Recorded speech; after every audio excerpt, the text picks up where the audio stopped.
Hello again, Commander dyan. Magluto tayo ngayon ng chicken fillet na may vegetable na ang tawag nila ay zucchini. Panoorin.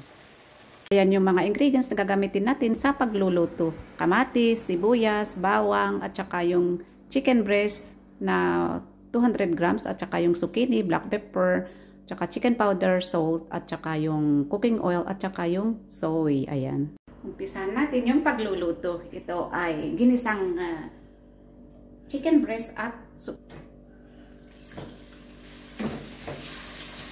Ilagay tayo ng konting asin para titigas siya. Black pepper. Tuloy natin yung pagluluto para mag-golden brown siya.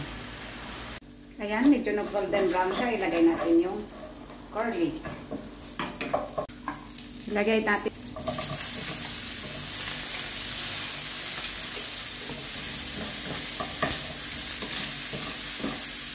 ayan, ilagay natin yung kamatis. Wow. Takpan natin ng mga 1 minute. Yan, check na natin. Yan. Ilagay natin yung zucchini. Ayan, ang dami.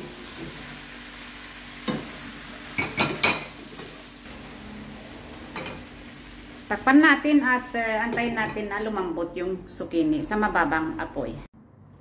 Check na natin. Ayan, parang wow, nagkatubig siya mga guys. Kaya hayaan natin na ganyan lang. At maglagay tayo ng, itry nga natin itong soybean sauce daw. Ito ang gamitin natin. Maglagay tayo ng konting chicken powder para may lasa siya.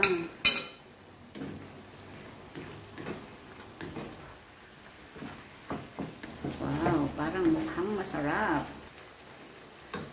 Can we taste?